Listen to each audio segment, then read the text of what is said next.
Bonjour, cours d'introduction à l'économie. Ce cours d'introduction à l'économie constitue une initiation à ce domaine de connaissances que l'on désigne couramment par les termes d'économie, de sciences économiques ou d'économie politique. Elle est plus particulièrement destinée aux étudiants de première année sciences économiques et de gestion. C'est un cours qui a pour objectif principal de transmettre aux étudiants les connaissances de base relatives à la compréhension des fondements de la science économique. Il s'agit particulièrement d'une initiation aux concepts et méthodes d'analyse économique. Bien sûr, quand on parle d'une science ou d'un art, la première des choses par laquelle il faut commencer, c'est définir les concepts propres à cette science. En économie, donc, il y a une infinité de concepts. Nous allons les voir bien sûr en détail par la suite. La consommation, le bien économique, les besoins économiques, la rareté et surtout la notion de rationalité qui est d'une grande importance dans cette science-là, bien sûr. Sans oublier d'autres concepts comme les coûts d'opportunité, la valeur, l'utilité, l'équilibre, etc. Elle porte également sur les méthodes d'analyse économique. Il n'y a pas de science sans méthode. Pour les économistes, c'est-à-dire les économistes, ils utilisent des méthodes différentes. Ça dépend des courants, ça dépend des idéologies. Parmi les méthodes que nous allons voir, il y a la méthode inductive ou la méthode déductive.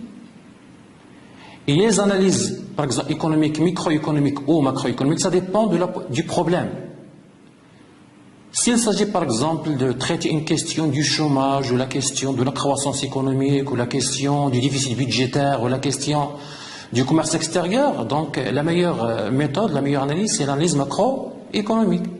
Mais quand il s'agit par exemple de traiter une question comme le choix des consommateurs, le choix d'un bien X et non pas d'un bien Y, la meilleure analyse, bien sûr, ça reste l'analyse microéconomique. Il y a également ce qu'on appelle l'analyse positive, l'analyse normative, donc il y a donc une multitude d'analyses ou de méthodes qu'on applique en économie.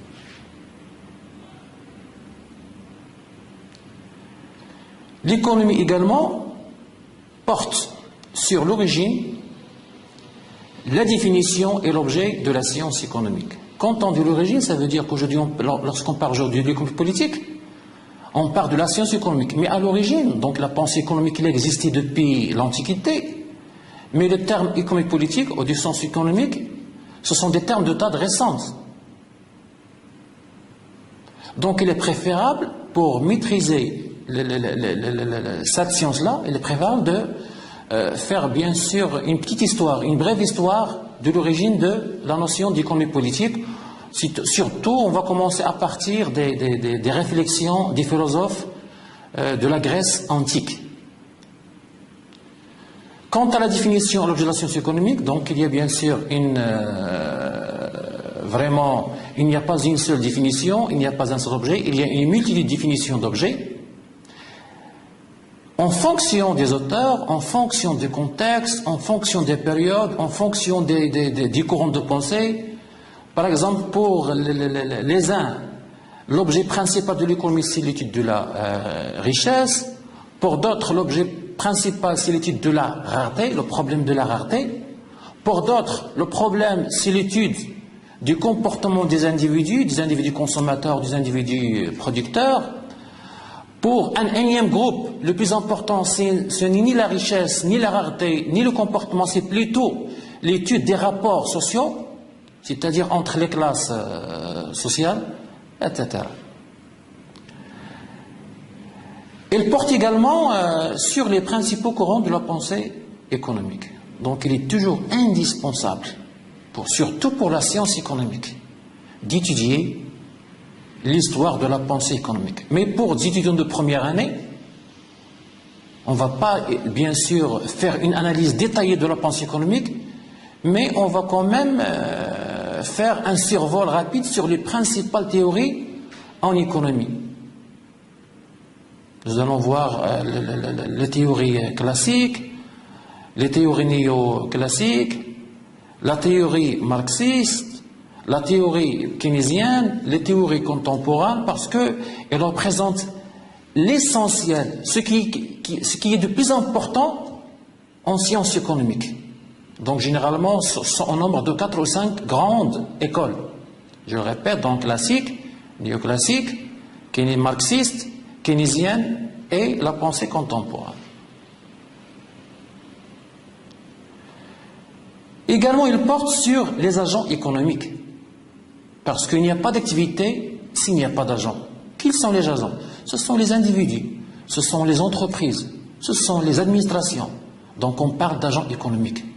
Ce sont eux les vrais acteurs de l'activité économique. Par exemple, le ménage, ce sont donc les consommateurs, il y a également les entreprises, c'est ce qu'on appelle en économie les sociétés et quasi-sociétés non financières, il y a également les banques, il y a également l'État, il y a les associations, les partis politiques, le reste du monde. Tout ça, ce sont des acteurs. On les appelle des agents économiques.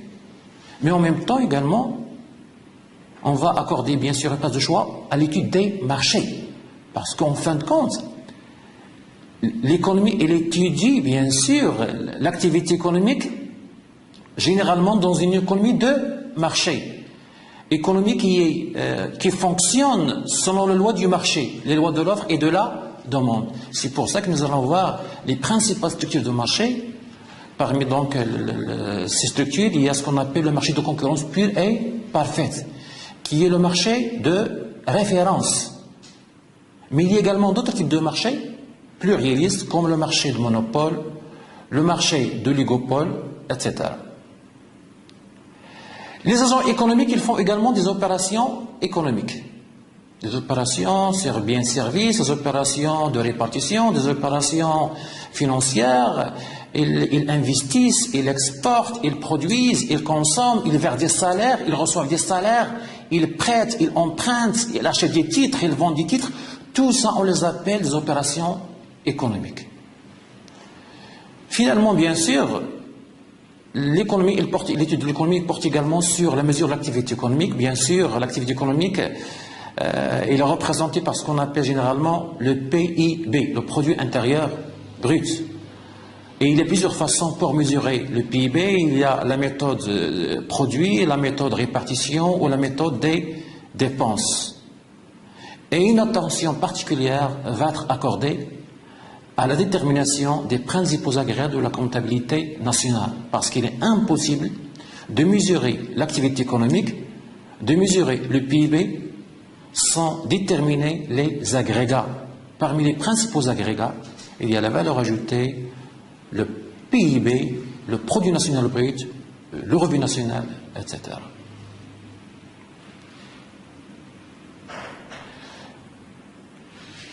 Ce cours va être organisé sous la forme de 3 grands chapitres.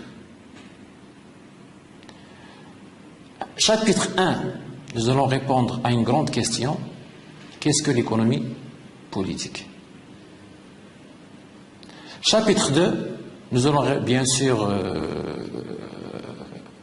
développer les principaux apports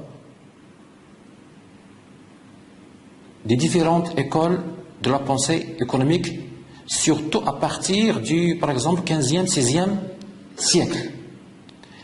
Et le 3e et dernier chapitre, nous allons faire une analyse un peu macroéconomique à travers le circuit et les mesures de l'activité économique.